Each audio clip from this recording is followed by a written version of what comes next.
అది ఎటు పోతుందో తెలియదు.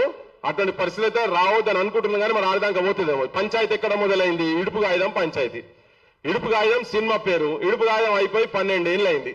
ఇడుపు కాగితం అనే పదము తెలంగాణలో చదువుకున్నోళ్ళు చదువుకోనోళ్ళు ఎవరైనా కానీ ఎవరికి ఏ ఇంటికి పోయినా కానీ తెలిసిన పదం ఇడుపు కాగితం అనే పదం. ఇప్పుడు కొత్తగా ఇడుపు కాగితం అంటే మేము ఇప్పుడు డిక్షనరీలో చూసుకోవాలన్నా, డబ్బింగ్లు పెడతారా, కింద సబ్ టైటిల్ పెడతారా అని అనగానే ఎవడో అన్నాడు. అన్నదాన్ని మీరెందుకు సీరియస్ గా తీసుకుంటారు అని కొంత బయట చర్చ జరుగుతా ఉన్నది. కానీ అనే టైం ఏంటిది, సమయం ఎటువంటి సమయంలో ఆయన అన్నాడు అని. ఏ సమయం అంటే తెలంగాణ మీద దండయాత్ర జరుగుతున్నది, తెలంగాణ సంస్కృతి మీద దండయాత్ర జరుగుతున్నది. అంటే బహిరంగంగా బాలసుబ్రహ్మణ్యం విగ్రహం కాడికెళ్ళి మొదలు పెడితే రోషయ్య విగ్రహము, తర్వాత ఎన్టీ రామారావు విగ్రహం, నడిబొడ్డుల ఇవన్నీ పెడుతున్నారు. ఇవి ఒక్కటే కాదు, ఈ పెట్టే క్రమంలో తెలంగాణ అంటే డిక్షనరీలో పదం లేదని చెప్పని ఆంధ్రాలో కూర్చొని మహానాడు వేదిక మీద అక్కడ జరుగుతుంటది. ఇక్కడనేమో అంతకన్నా పెద్ద సభ ఇక్కడ జరిగింది, మైత్రివనం దగ్గర ఎన్టీ రామారావు బొమ్మ ఇక్కడ పెట్టిండ్రు. ప్రభుత్వం అక్కడ ఉంటది, సామంతరాజు ఇక్కడ రేవంత్ రెడ్డి రూపంలో ఉండి ఇక్కడ ఈయన విగ్రహావిష్కరణ ఎన్టీ రామారావు జరుగుతుంది. ఆడ చంద్రబాబు నాయుడు ఉంటాడు, లోకేష్ ఉంటాడు. అదే వేదిక మీద లోకేష్ చెప్తాడు, అండమాన్ లో కూడా మా పార్టీ పెడతాము, తెలంగాణలో కూడా పార్టీ పెడతామని చెప్పని అన్నాడు.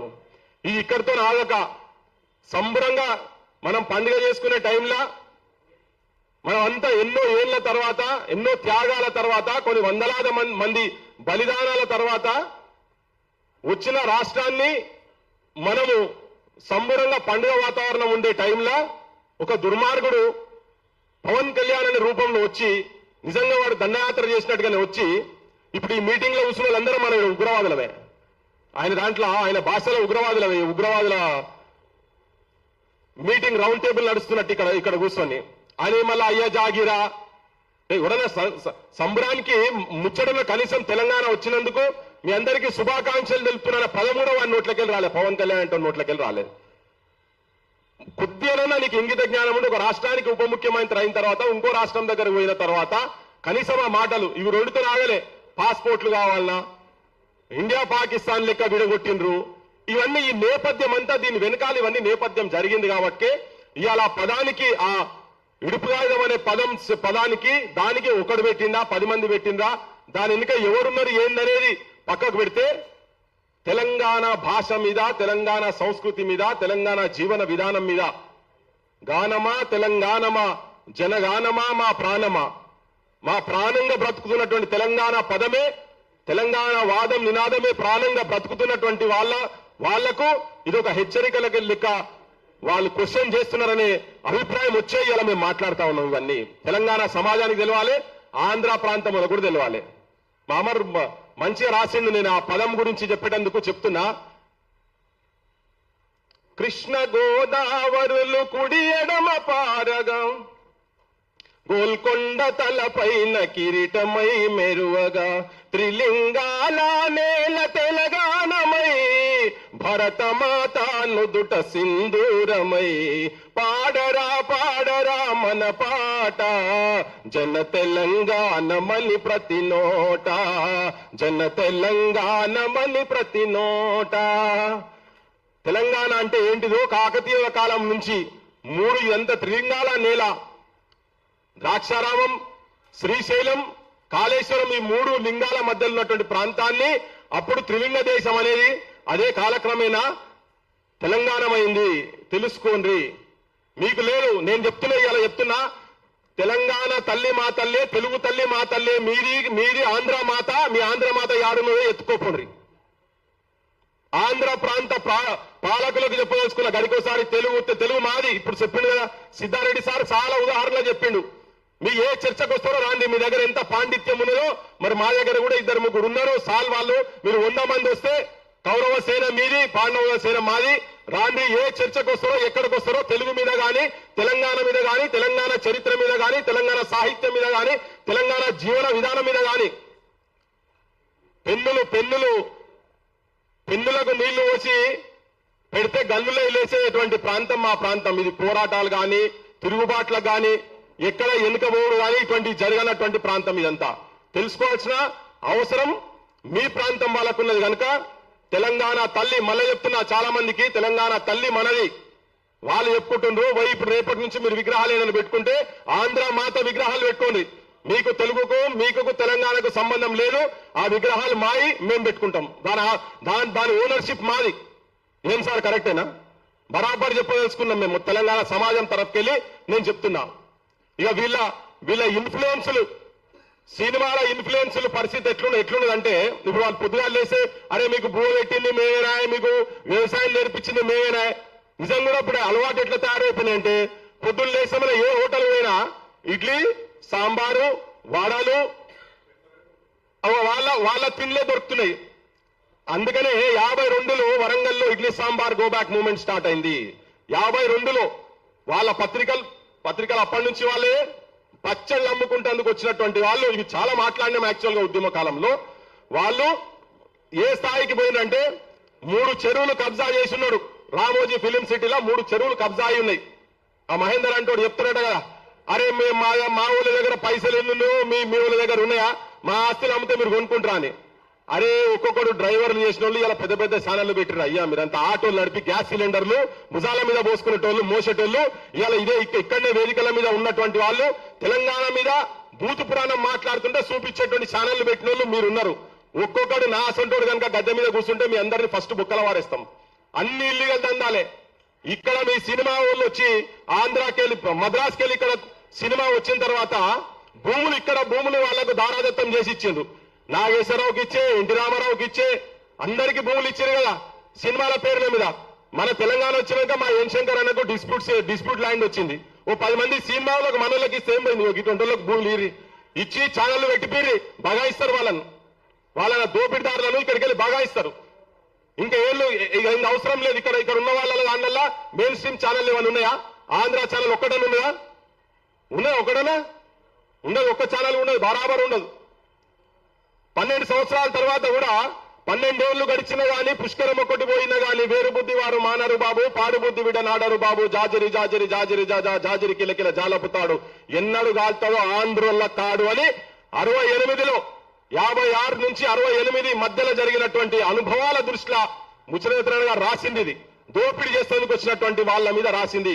ఇవాళ తెలంగాణ మన రాష్ట్రం వచ్చిన తర్వాత కూడా మన దగ్గర కూర్చొని మనం ఇటువంటి మాటలు, బూతు మాటలు, అడ్డమైన బూతులు, మన అమ్మలను వదిలిపెడతలేరు, మన అక్కజలను వదిలిపెడతలేరు, భార్యలను వదిలిపెడతలేరు. అది ఎప్పుడు మన పాలనలో, తెలంగాణ పాలనలో ఉన్న తర్వాత కూడా ఒక్కనన్న అరెస్ట్ చేసిండ్రా? వీళ్ళు పోయి తిరిగిండ్రు, పోలీస్ స్టేషన్ల చుట్టూ పోయి తిరిగిండ్రు. ఆడపిల్లలు బట్టలు లేకుండా చేసినట్టు చేసి బొమ్మలు పెడుతున్నారు. ఇది అవమానం. మన తెలంగాణ రాష్ట్రంలో ఒక్క మంత్రి మాట్లాడారు, ఒక్క ఎమ్మెల్యే మాట్లాడారు. అంతా వాటాలు పంచుకొని ఉన్నారు. మొత్తం తెలంగాణ ధనాన్ని ఆంధ్రోలు దోపిడీ చేస్తుంటే శవాల దగ్గర పేలాలు ఏరుకుంటున్న దగ్గర వీళ్ళు మనోళ్ళు, మన రాజకీయ నాయకులు, రాజకీయ వ్యవస్థ వాళ్ళకు బానిసలై ఉన్నారు. కాబట్టినే ఇవాళ ఇటువంటి వేదికల మీద మన సొంతలో మాట్లాడే పరిస్థితి వస్తున్నది. అసలు ఈ తెలంగాణ అంటేనే ఆ కొడుకులకు ఇప్పటి నుంచి అది ఉంటది. మన పాలన మన చేతులలో వచ్చే వరకు నిజమైన వాళ్ళ చేతులలో. ఇప్పుడు పవన్ కళ్యాణ్ అన్న దాంట్లో తప్పలేదు. కాంట్రాక్టర్ మీవాడు అంటే మేఘా కృష్ణారెడ్డి ఎంకరేజ్ చేసింది ఎవరు? మనోళ్ళే కదా. దోపిడీ చేయనిస్తేందుకు మనమే ఇచ్చిన అవకాశం. మనోళ్ళు ఎందుకు ఇక్కడ వాళ్ళు ఎందుకు కాంట్రాక్టర్లు కాలేకపోయినారు? సత్తా లేదా? మనోళ్ళు పోయి ఎక్కడెక్కడో కూడా చేస్తున్నారు కదా. ఇలా నారాయణలు, శ్రీ చైతన్యాలు వచ్చిన తర్వాత ఇంకా మన బడులు బంద్ అవుతున్నాయి. పోయిన 10 సంవత్సరాల్లో అదే జరిగింది, ఇప్పుడు అదే జరుగుతున్నది. ఇంకా ఆయన బహిరంగంగా 23,000 బడులు బంద్ చేసి పడేస్తా అంటున్నాడు. 25 లక్షల ఎకరాలు తెలంగాణ భూములు అన్యాక్రాంతం అయిపోయినాయి. ఎక్కడ పోయినాయి? బయటికి తీయాలనా లేదా? తెలంగాణ వచ్చిన తర్వాత ధరణిలో తేలినటువంటివి గుడుల భూములు పోయినాయి, అటవీ భూమి పోయింది. ఇలా ఆంధ్రోళ్ళు మనోళ్ళు కలిసి ఉన్నారు రాజకీయ నాయకత్వం పైన.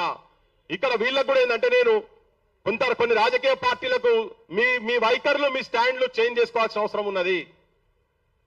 మైత్రివనం దగ్గర ఇప్పుడు ఇవాళ వచ్చి కొంతమంది మాట్లాడుతున్నారు, బయటకు వచ్చి ఇప్పుడు అంటున్నారు మాట్లాడితే ఇదంతా ఒక రాజకీయ పార్టీకి రేపు ఉపయోగపడేటందుకు చేస్తున్నారని. కాదు, మా అస్తిత్వం గురించి మాట్లాడుతున్నాం. మా ఆత్మగౌరవాన్ని బలి ఇయ్యలేక మేము మాట్లాడుతున్నాము. మేము వాళ్ళ మీద కూడా మాట్లాడుతున్నాం. మైత్రివనం జూబ్లీ సెలక్షన్లల్లా రేవంత్ రెడ్డి ఉపన్యాసం ఇచ్చుకుంటూ దంచిండు. అరే పెద్ద ఆయన ఎన్టీ రామారావు విగ్రహం పెడతా అంటే ఇక్కడ ఎవరు వద్దంటాడా, ఎవడని వద్దన్నాడు ఉంటే వాడిని మూసిలేసి తొక్తా అని. ఇప్పుడు నిన్న మొన్న ఈ తొక్కే భాష ఆడికెళ్ళి వచ్చిందని నాకు అర్థమవుతలేదు. ఏం దొక్కుతారో పెండనా మరి ఏం దొక్కుతారో మాకు అర్థమవుతలేదు. కానీ రారా నాయన నువ్వు ఆడికి వస్తావు రా, మరి మూసికాడికి వద్దాం, నువ్వు నేను వస్తావా లేకపోతే నీ ఆలోచనలు పట్టుకొని ఇక్కడ మైకులు పట్టుకొని కూర్చుందామా అంటే పత్తలేదు. కానీ ఆడ అనంగానే తెల్లారి మా బీఆర్ఎస్ పెద్ద మనిషి మా కేటీఆర్ సాబ్ కూడా చెప్పిండు, నేనేం తక్కువ తిన్నానా, ఎన్టీ రామారావుకు మేమే ఎక్కువ చేసినాం, నువ్వు రా మైత్రివనంలో మేమే విగ్రహం పెడతాం, కాంస్య విగ్రహం పెడతాము అని అన్నాడు. ఈ అన్న తర్వాత నువ్వు ఎవరికి అవకాశం ఇచ్చినట్టు ఇక్కడ నీ పార్టీ బీఆర్ఎస్ చేసేస్తేవి అయిపోయి. మా బోటలో మాటలు మాట్లాడినా కానీ నువ్వు అవుట్ రైట్ గా ఇంకా పెడతావు. ఎన్ని పెడతావు? మేము ప్రభాకర్ రెడ్డి విగ్రహం అన్నాం, ఏడబెట్టిరావు. పైడి జయరాజన్నం ఏది? ఆఖరికి మంచో చెడో మా శ్రీనారాయణ రెడ్డి దాన్ని పెట్టినా లేదు.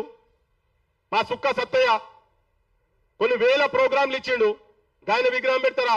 పెట్టరు. మీరందరూ కలిసి ఉన్నారు పైన. మేము పోయి మేమంతా రిస్క్ లో పడి మేము పోయి మా శేఖర్ అని అంటుండే ఇంతకుముందు, మీరు ఇవన్నీ చేస్తుంటే నాకే ఇట్లా అనిపిస్తుంది, చాలా రిస్క్లు తీసుకొని పనిచేస్తున్నారు మీరు అని చెప్పని. కోడి చెరువు కాడి పోయినాం. ఏమైంది? కోడి చెరువు గురించి ఎందుకు మాట్లాడతలేరు వీళ్ళంతా? బీఆర్ఎస్ కావచ్చు ఎవరు ఎందుకు మాట్లాడతలేరు? కొంతమంది లిప్ సింపతి గురించి మాట్లాడతారు. ఇవన్నీ జరుగుతున్నాయి కాబట్టి తెలంగాణ సమాజంలో వాళ్ళకేం ఏమైందంటే ఈ పైనోళ్ళు అందరు మా చేతులలో గివిలతో ఏమైతుందని. కానీ గుర్తుపెట్టుకోండి, మా సొంటి వాయిస్లతోటే రేపు తిరుగుబాటు వస్తుంది, బరాబర్ తిరుగుబాటు వస్తుంది. ఆయన విగ్రహం పెడతా అంటాడు, ఈయన కాంస్య విగ్రహం పెడతా అంటాడు. తనకు సంబంధించిన వాళ్ళు వీళ్ళు మైకులు పట్టుకొని కూర్చుంటారు. పాండవు మా ముఖ్యమంత్రిని మెడ నరుకుతాం అంటే మేమందరం ఉన్నాము. వాళ్ళు 100 మంది కౌరవులు అయితే అప్పుడు చెప్పిండు ధర్మరాజు చెప్పిండట, ఇదే వేదిక మీద చెప్పిండు ఒక పెద్ద మంచి సారు. ఏమంటాడంటే ఆంధ్రుల కాడికి వస్తే లేకపోతే మా పాలకుల కాడికి వస్తే 100 మంది కౌరవులు ఉంటే మేము పాండవులు 5 మంది ఉన్నా కానీ వాళ్ళకు ప్రాబ్లం వస్తే మా ముఖ్యమంత్రికి వచ్చినా కానీ మేము ఉంటామని. మరి మా ఓటర్లు మాట్లాడినప్పుడు ఆడునవా? మా ఓటర్లు మాట్లాడినప్పుడు ఏడున్నావు? మేము ఈ విగ్రహాలు బాలసుబ్రహ్మణ్యం విగ్రహం గురించి మాట్లాడే రోజు మీ నోరులు ఏమైనాయి? రాజకీయ పార్టీలకు ఉపయోగపడేటందుకు కాదు. తల్లి తెలంగాణ ఏడుస్తున్నది. అమరుల కుటుంబాలను ఘోరంగా బూతులు తిడుతున్నప్పుడు కూడా మీరు నోరు మూసుకొని కూస్తున్నారు. ఒక్క నాయకుడు కూడా కనీసం వాళ్ళ ఇళ్ల కాడికి పోయి పరామర్శించి వాళ్ళతో కూర్చొని మీ ఎంబడి మేము ఉన్నాం, ఎవర్రా మాట్లాడేది, మీరు హైదరాబాద్ లో ఎట్లుంటారా అని చెప్పని ఒక్కడన్నా మాట్లాడిందా? నేను అందరు నడుతున్నా బీఆర్ఎస్ వాళ్ళని ఎమ్మెల్యేలు ఓపెన్ గా మాట్లాడుతున్నా, నేను బీజేపీ వాళ్ళని కూడా గురించి కూడా మాట్లాడుతున్నా. మారువాడోళ్ళు ఎక్కడికి వెళ్ళి వచ్చి ఇక్కడ ఇల్లీగల్ దందాలు చేస్తున్నటువంటి వాళ్ళ చుట్టూ మాత్రం మీరు ఉంటున్నారు, వాళ్ళకు రక్షణ కవచం లెక్క మీరు ఉంటున్నారు. కానీ ఇక్కడ ప్రాంత ప్రజలకు దందాల కాడ పక్క కొడేసాయి బూతులాపటందుకనే కనీసం మాట్లాడరా మీరు?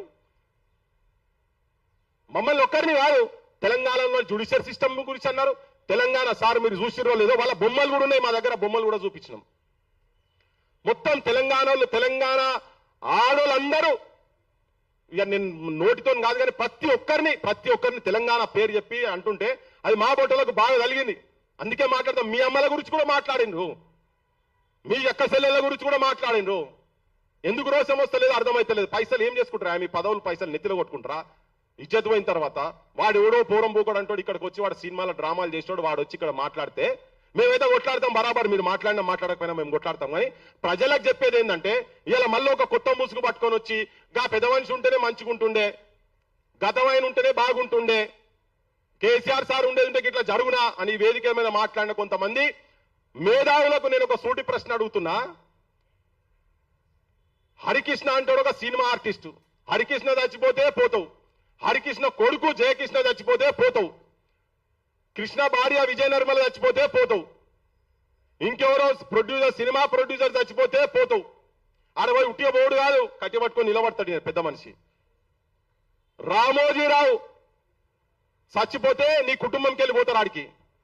కానీ రఘువీర్ రావు అప్పుడు 69లో పత్రికా రంగంలో ఉన్నటువంటి రఘువీర్ రావు చచ్చిపోతే నువ్వు పోవు, కొండా లక్ష్మణ్ బాపూజీ చచ్చిపోతే మీరు పోరు, కేశవరావు జాదవ్ సార్ చచ్చిపోతే పోరు. తెలంగాణకు మొట్టమొదటి పత్రిక జై తెలంగాణ పత్రిక వ్యవస్థాపకుడు సంపాదకుడైనటువంటి ముచ్చర్ల సత్యనారాయణ అప్పటికి ఈనాడు పత్రిక బుట్టలే. తన చచ్చిపోతే కూడా నువ్వు రావు, నీ కొడుకు రాడు, నీ అల్లుడు రాడు, ఎవరు రారు. మరి నీకెక్కడదా తెలంగాణ సోయి? ఎంతమంది విగ్రహాలు పెట్టినావు తెలంగాణలో పెద్ద పెద్దోళ్ళు ఎంతమంది విగ్రహాలు పెట్టినావు? ఇలా వాళ్ళే మళ్ళా రావాలన్నట. ఆయన ఉంటే ఇట్లా కాకపోవని కాదు. నువ్వు చూస్తావు గతంలో నువ్వు ఏం చేసినావో చూడాలి కదా. ఇప్పుడు కూడా నిరుద్యోగులు రోడ్ల మీదకి వచ్చి తిరుగుతున్నారు, కేసులు అవుతున్నాయి, బయటికి వెళ్తలేరు. టోకన్ ప్రొటెస్టులు నిన్న బాగా మేల్కొని నిన్న ఒక స్టేట్మెంట్ ఇచ్చారు, వాళ్ళు ఎంబడి మేము ఉన్నామని. అరే వాళ్ళు ఎందుకు రోడ్ల మీదకి రావాలి? మీరు రోడ్ల మీదకి వచ్చి ఎందుకు కొట్లాడతారు? మీకు ఓట్లేసి ఎమ్మెల్యేలుగా చేసి ఐడెంటిటీ కార్డులు ఇచ్చి అందులో కూర్చోబెట్టినాం కదా, లైసెన్సులు ఇచ్చి అసెంబ్లీలో కూర్చోబెట్టినాం కదా. రోడ్ల మీదకి రావాల్సింది మీరు కదా. మేనిఫెస్టోలు ఎందుకు అమలు అయితలేవు అని చెప్పి మీరు వచ్చి కొట్లాడాలి కదా, కొట్లాడతలేరు. వీళ్ళందరూ పైన ములాఖాత్ అయి ఉన్నారు. ఇవాళ ఒక వాతావరణం వస్తున్నది. రేవంత్ రెడ్డి ఒక తెలంగాణ వ్యతిరేకి, ఆంధ్ర పాలకుల బ్రోకర్ అనే ఒక బ్రాండ్ రేవంత్ రెడ్డికి వస్తున్నది కాబట్టి దాన్ని రాజకీయంగా ఎట్లా వాడుకోవాలని చెప్పని మళ్ళీ ఒక ముసుగుతో వస్తున్నారు వీళ్ళంతా. వాళ్ళకి నేను క్లియర్ కట్ చెప్తున్నా, మీరు మీ పదవుల గురించో మీరున్న పొజిషన్లు కాపాడుకుంటందుకో దయచేసి తెలంగాణ ప్రజలను, తెలంగాణ యువతరాన్ని అటు ఇటు కానియకండి. మీకు నిజంగా పాండవులు కౌరవులు అందరు కలిసి మంది వచ్చి కొట్లాడతానంటే మీరు మా బోటోళ్ళ మీద ఏమైనా జరిగినప్పుడు కూడా మీరు స్పందించాల్సిన అవసరం ఉన్నది. మీరు స్పందించడం మాకు పరకూడదు. మీరు మీరు మీరు ఇప్పుడు కాదు, మేము మొదటి నుంచి కూడా మీ అసలు ఆలోచన విధానాన్ని మేము వ్యతిరేకిస్తున్నాం. మాకు మీ అసలు బలం కూడా అవసరం లేదు, మేము భూతం కిందాక. కానీ మీ బాధ్యత ఏంటిది? మీరు ఇలా ఒక కొత్త ముసుగుతోటి బయటికి వస్తున్నారు కదా, దాన్ని పటాపంచలు చేయాల్సిన అవసరం ఉన్నది తెలంగాణ ప్రజలల్లా. ఇది కూడా ఆలోచించండి, నేను చెప్పేది కూడా ఆలోచించండి. చాలా మంది అభిమానులు ఉండొచ్చు, వాళ్ళకు కూడా అభిమానులు ఉండొచ్చు, కానీ నేను నిజమైన తెలంగాణ అభిమానులుగా ఆలోచన చేయండి అని చెప్తా ఉన్నా. నేను సమస్య ఎక్కడొచ్చినా అందరూ ఒక దగ్గర ఉండాలి. అది మా సమస్య కాదు కదా. కోడి చెరువు ఏమైతే మాకేం మాకు సమస్యనా? దండయాత్ర చేసి ఇక్కడికి వస్తే ఉగ్రవాదులు అంటే అందరిని అన్నట్టే కదా. కేసీఆర్ కాడికి వెళ్ళి మొదలు పెడితే మా నాయన అన్నట్టే, ఇక్కడ వేదిక మీద ఉన్న వాళ్ళు అందరిని అన్నట్టే కదా. మరి అన్నప్పుడు మీరు ఎందుకు గుట్టి కూర్చుంటున్నారు? ఒక పార్టీ ప్రోగ్రామ్ గా టేకప్ చేయాలి కదా. కోడి చెరువు కాడికి వచ్చి కూర్చోవాలి కదా అందరూ. బీఆర్ఎస్ ఎమ్మెల్యేలు, బీజేపీ ఎమ్మెల్యేలు పోయి కోడి చెరువు కరెక్టా కాదా అని అన్నాడు. మేము వీళ్ళు వచ్చి మా మీద దండయాత్ర చేసినట్టు వచ్చిండు, ట్రెస్ పాస్ చేసింది అన్నారు కదా. అది వాస్తవము కాదు. మా మీద కేసులు పెట్టాలి, నా మీద, రఘు మీద, సీను మీద, మా టీం అందరి మీద కేసులు పెట్టాలి. లేకపోతే పవన్ కళ్యాణ్ మీద కేసులు పెట్టాలి. పవన్ కళ్యాణ్ ఉట్టి మాట మాట్లాడలే. ఉట్టి భూమి పంచాయతీ కాదు, ఇది ఆధిపత్య పంచాయతీ, ఆధిపత్య పోరు పంచాయతీ, ఉట్టి సినిమా పంచాయతీ కాదు. ఇక్కడికి వెళ్ళి వాళ్ళు చూపిస్తున్నారు. ఒక జర్నలిస్ట్ ను, ఇక్కడ సంబంధించిన జర్నలిస్ట్ ను దొంగ కేసులు పెట్టించి తీసుకొని పోయి ఆ సాయి చచ్చిపోయినట్టు ఇలా ఆ వెంకటరామరెడ్డి కూడా ఇవాళ వరకు చచ్చిపోతుండే కావచ్చు. 3 నెలలు 4 నెలలు అవుతుండే కావచ్చు. మేమందరం అడ్డుకోకపోతే ఇప్పటికే చచ్చిపోతుండే. అందరం ఉన్నవారు శంకర్తో సహా మేమందరం కూర్చొని కలవడినాం. రాకేష్ అందరం కలవడినాం, ఆపినాం. ఇంత విచ్చలవిడిగా జరుగుతుంటే అసలు తెలంగాణ ఆత్మగౌరవం అసలు ఏం లేకుండా పోయి మరి వాళ్ళకెందుకు నిద్రపట్టలేదు అవసరం అర్థమైతలేదు. అనని మాట అన్నట్టుగా పెట్టి ఎఫ్ఐఆర్లు తయారు చేసుకొని ఇక్కడ పెడుతున్నారు కదా. అది ఇక్కడ పెట్టి ఇక్కడ సినిమా తీసుకుంటా, అది హీరోయిన్ ఎవరైనా ఉండని, స్టార్లు ఎవరైనా మనకు సంబంధం లేదు.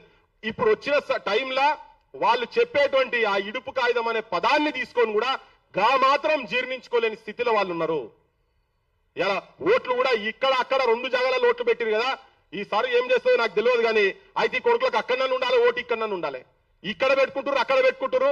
ఇక్కడికి వస్తే ఇక్కడ లోకల్ బాడీలలో, ఇక్కడ ఎమ్మెల్యేలకు, ఇక్కడ ఎంపీలకు ఈ ఓటేస్తున్నారు, అటు బోడి ఓటేస్తున్నారు, లేదా అటు ఓటేస్తున్నారు, వచ్చి ఇక్కడ ఓటేస్తున్నారు. ఇవన్నీ తీయాల్సిన అవసరం కూడా దీని వెంబడి కూడా పడాలి. అసలు లక్షల ఓట్లు మల్కాజ్గిరిలో దాదాపు 9 లక్షల ఓట్లు ఆంధ్రలో ఉన్నాయి. ఇక్కడ మీరు చూడండి, మీరు పోండి, మా వాళ్ళు మస్తు మంది చెప్తున్నారు. డబల్ బెడ్రూమ్లు ఇల్లట 65-70% ఆంధ్రలోకి ఉన్నాయని చెప్పి ఆ చూస్తున్న ఆఫీసర్ చెప్పిండు. ఎంక్వైరీ చేయాలి కదా. ఈ కొడుకులో ఇక్కడ ఉంటది, అక్కడ కూడా ఉంటది, మళ్ళీ ఆంధ్రాలో కూడా ఉంటది. దీని మీద కూడా చేయాలి. ఇప్పుడున్న గవర్నమెంట్ చేస్తానైతే నాకైతే నమ్మకం లేదు. ఇప్పుడున్న గవర్నమెంట్ చేస్తాను. కానీ నేను ప్రజలకు చెప్తున్నా, ఇది భవిష్యత్తులో మనకి ఇది ఎజెండాగా ఉండాల్సిన అవసరం ఉన్నది. ఇల్లీగల్ గా దందాలు చేస్తున్న వాళ్ళు కావచ్చు. ఇంకొకటి ఏంటంటే ఎట్లా కాపాడొచ్చు తెలంగాణ అని చెప్పేటందుకు సినిమాలు ఇంకా వస్తాయి, ఇంకో 50 ఏళ్ళు 60 ఏళ్ల తర్వాత కూడా మళ్ళీ మనం వస్తాయి అనేది నాకు అట్లా అవన్నీ అవసరం లేదు. అవన్నీ బక్వాస్. ఒక 5,000 కోట్లు లేదా ఒక 1000 కోట్లతో స్టార్ట్ చేయండి. ఇక్కడ ఉన్నటువంటి డైరెక్టర్లకు వాళ్లకు ఈయనగా శంకరన్నతో కమిటీ పెడతారా, నరసింహరావు సార్తో కమిటీ పెడతారా, లేకపోతే సిద్ధారెడ్డి సార్తో కమిటీ పెట్టి ఒక 5,000 కోట్ల రూపాయలు పెట్టండి, దానికి పెట్టి సినిమాలు తీయండి చెప్పండి. మనలో ఎట్లా హిట్ కావో చూద్దాం. ఆంధ్రోళ్ళు ఇటుకెళ్ళి మలుచుకొని పోవాలాడికి. ఒక్కడు కూడా సామాజిక బాధ్యతగా ఒక్క సినిమా స్టార్ కూడా, అది చిరంజీవి కావచ్చు, నాగబాబు కావచ్చు, నాగార్జున కావచ్చు, మహేష్ బాబు కావచ్చు, తెలంగాణ ఆడబిడ్డలను తిడుతున్నారు, అడ్డమైన బూతులు, నానా బూతులు రాస్తున్నారంటే ఒక్కడు బయటకు వచ్చి కూడా కనీసం అరే మీరు అట్లా చేయకుండా, ఇది కరెక్ట్ కాదు, ఇది సంస్కారం కాదు ఇది అని ఒక్కడు కూడా మాట్లాడలే. మనకు కూడా అమ్మాయిలు ఉన్నారు, మాకు కూడా కచ్చలు ఉన్నారు, ఒక్కడు కూడా మాట్లాడలే. వాళ్ళందరూ కలిసి ఉన్నారు దీంట్లో. సినిమా స్టార్లు కలిసి ఉన్నారు. వాళ్ళు బూతులు తిడితే చూపించే మీడియా ఉన్నది. ఆ మీడియాకు ఇలా శేఖర్ రెడ్డి అని వచ్చిండు, ఇగో మా బుచ్చన్నకు ఈరే బుచ్చన్నకు 50 కోట్లు ఇస్తే ఆయన అద్భుతంగా నడుపుతాడు. రఘు కీన్రి, సీను కీన్రి, శంకర్ కీన్రి ఒక 1000 కోట్లు పెడితే వాళ్ళ సినిమాలు మొత్తం ఇక్కడ పోతారు. అడ్వర్టైజ్మెంట్లు బంద్ చేసి పడేయాలి. వాళ్ళకి ఆ కొడుకులకు మొత్తం అడ్వర్టైజ్మెంట్లు బంద్ చేయాలి. ఎట్లా రావు? ఎందుకు చూపించారు? మనే చూపించాలి. మన చరిత్రలే. అప్పుడు మన ఆదిలాబాద్ మీద పాట వస్తుంది, గద్వాల్ మీద పాట వస్తుంది, వెలుగుమట్టల మీద పాటలు వస్తాయి, నిజామాబాద్ మీద పాటలు వస్తాయి, లేకపోతే అంటే అమలాపురం, ఇచ్చాపురం అవే నడుస్తాయి. అవే పాటలు కదా. ఇవి వచ్చిన తర్వాత ఇన్ని రోజుల తర్వాత కూడా గవర్నమెంట్ కు పెద్ద పని కాదు. ఒక ఫెడరేషన్ పెట్టి ఇవ్వచ్చు, ఇవన్నీ చేయొచ్చు. అయితే వాళ్ళు ఇక్కడికి వెళ్ళి ఆడికన్నా పోవాలి. చంద్రబోస్ ఇక మా వాళ్ళు సినిమా వాళ్ళు మాట్లాడతారు. వాళ్ళకేం ఇప్పుడు వాళ్ళ పరిశ్రమ వాళ్ళకు ఉన్నది. ఇంతకుముందు సినారాయణ రెడ్డి సార్ లెక్కనే ఇప్పుడు వీళ్ళకి కూడా గదే పంచాయతీ. మాకు మంచిగా మేము చాలా కలివిడిగా ఉంటాం, మేము కలుపుకోలు ఉంటాం, మాకు కూడా అవకాశాలు ఇస్తున్నారు అంటారు. పుసుక్కున్న తెలంగాణ అంటే వాళ్ళకి ఇక్కడ సపోర్ట్ పోతుందో అని చెప్పారు. వాళ్ళు చంద్రబోస్ లాంటి వాళ్ళు కూడా భయపడుతున్నారు. ఏడున్నది చెప్పు? ఎవరు బయటికి రారు. నాతో చాలా మంది మాట్లాడతారు ఫోన్లలో. అన్నా మస్తు తీసినావు నువ్వు, బాలసుబ్రహ్మణ్యం ఇష్యూ అయితే ఖతర్నాక్ తీసినావు అన్నా, ఎవరు మాట్లాడకున్నా నువ్వైతే మాట్లాడుతున్నావు అని చెప్పని టెలిఫోన్లలో మాట్లాడతారు. కానీ మరి ఒక వాయిస్ అనే చెప్పబోయా అంటే అబ్బా ఎట్లన్నా చెప్తే మమ్మల్ని తొక్కి పడేస్తారు. సినిమా ఇండస్ట్రీలో పోమని ప్రభుత్వాలు కనుక అనుకుంటే, గత ప్రభుత్వం కనుక ఆ పని చేసేది ఉంటే ఇవాళ పరిస్థితులు వేరే తిరుగుంటుండే. మనోళ్ళే ఇప్పటికే అద్భుతమైనటువంటి డైరెక్టర్ల స్థాయికి వస్తుండే. వాళ్ళు ఎవరు చేయరు. ఫస్ట్ టైం అనుకుంటే వాళ్ళు ప్రొడ్యూసర్లు అయినారు. శంకరన్న సినిమా తీస్తే శంకరన్న పైసలు పెట్టాలి, మరి రఫీ సినిమా తీస్తే రఫే ప్రొడ్యూసర్ కావాలి. వాళ్ళు పెట్టారు. వాళ్ళు ఇప్పుడు ఎక్కడో అక్కడిక్కడ వస్తున్నారు కావచ్చు. ఆ కమ్మల గిమ్మల శేఖర్ కమ్మల అసంటోళ్ళు. కానీ ఫెడరేషన్లు పెట్టి మన సినిమా ఇండస్ట్రీను, మన మీడియాను, ఈ రెండింటిని కాపాడుకుంటే తెలంగాణ అస్తిత్వాన్ని ఆటోమేటిక్ గా కాపాడుకోగలుగుతాము. ఇవి రెండు వాళ్ళ చేతులలో ఉన్నాయి. వాళ్ళ చేతులల్లా, ఈ రెండు చేతులల్లా మన తెలంగాణ రాజకీయ నాయకత్వం ఉన్నది. గదరన్న అవార్డ్స్ ఉంటాయి, గదరన్న బొమ్మ ఉండదు దాని మీద. అంటే ఏ స్థాయిలో మన రాజకీయ నాయకులు ఏ స్థాయిలో బానిసలై ఉన్నారని చెప్పేటందుకు ఇది చిన్న చిన్న ఉదాహరణలు మాత్రమే. నేను భవిష్యత్తులో చాలా విషయాలు మాట్లాడతాం. ఇంకా మాట్లాడేవాళ్ళు చాలా మంది ఉన్నారు. కాబట్టి ఒకటే నా బాధ అంత ఏంటంటే, రాజకీయ పార్టీలు కావచ్చు, గ్రామాలలో ఉన్నటువంటి విభిన్న రాజకీయ పార్టీలకు సంబంధించినటువంటి, అది బీఆర్ఎస్ కావచ్చు, బీజేపీ కావచ్చు, కాంగ్రెస్ కావచ్చు, అందరికీ 50 మంది జనాలకు చెప్తున్నా ఏంటంటే, పైన ఉన్నటువంటి కొంతమంది కాంప్రమైజ్ అయితే కింద మన చరిత్ర మొత్తం భూస్థాపితం కాబోతున్నది. మాట్లాడేవాళ్ళం కొంతమంది మిగిలినం. ఇట్లా అట్లీస్ట్ ఈ చరిత్ర మీద అవగాహన ఉండి మాట్లాడేవాళ్ళం కొంతమంది మిగిలినం, కొట్లాడేవాళ్ళం కొంతమంది మిగిలినం. కొత్త జనరేషన్ వాళ్ళకి ఇంకా తెలుస్తలేదు. ఇప్పుడు అర్థమవుతుంది, ఒక్కొక్కరికి అర్థమవుతుంది. ఒకటే క్లియర్ కట్ గా చెప్తున్నా, ఈ నేల తల్లి చాలా త్యాగాలు చేసిన తర్వాత మన రాష్ట్రం పురుడు పోసుకున్నది. ఒక నూతనంగా రాజకీయంగా ఆలోచించాల్సిన అవసరం ఉన్నది. ఉన్నవాళ్ళు ఆత్మవిమర్శ చేసుకొని ముక్కు నేలకు రాసి వచ్చి అమరుల స్తూపం కాడికి వచ్చి మాతో తప్పులు జరిగినాయని చెప్పని ముక్కు నేలకు రాయాలి. మేధావులు, తెలంగాణలో ఉన్నటువంటి మేధావులు కూడా నిర్మోహమాటంగా, నిర్భయంగా, మీకు అందరికీ తెలుసు ఏం జరుగుతున్నది లోపట, ఏ రాజకీయ వ్యవస్థ ఎవరెవరి చేతులలో ఉన్నదని చెప్పని అందరికీ తెలుసు. అస్తిత్వాలు కోల్పోయి ఇప్పుడు అంటారు, మమ్మల్ని అంటారు, గాయననే బీఆర్ఎస్ పెట్టి ఆంధ్రాలో పార్టీ పెట్టలేదా, మా ఊడు ఏం పోయిందని. ఇమ్మి కూడా సార్ రాంగేవుడు ఎవరు రావద్దన్నారు. అయ్యా మీ కుటుంబం వచ్చి తిరిగితేనే 4 సీట్లు రాలే మీకు. రాజకీయంగా మీరు ఏం చేసేది లేదు.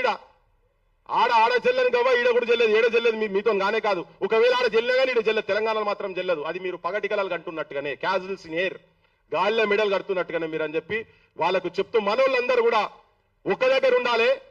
ఇవన్నీ మాట్లాడే ప్రతి ఒక్కరు మాట్లాడిన దాంట్లో అర్థం ఏమున్నదో ఆలోచన చేసి నిజమైన తెలంగాణ అస్తిత్వం గురించి, మన చరిత్రను, మన మూలాలను కాపాడుకునేటువంటి బాటలో ప్రయాణం చేద్దామని చెప్పి మీ అందరికి విజ్ఞప్తి చేస్తూ ముగిస్తున్నా. Thank you. జోహార్ తెలంగాణ అమర వీరులకు, జోహార్ తెలంగాణ అమర వీరులకు.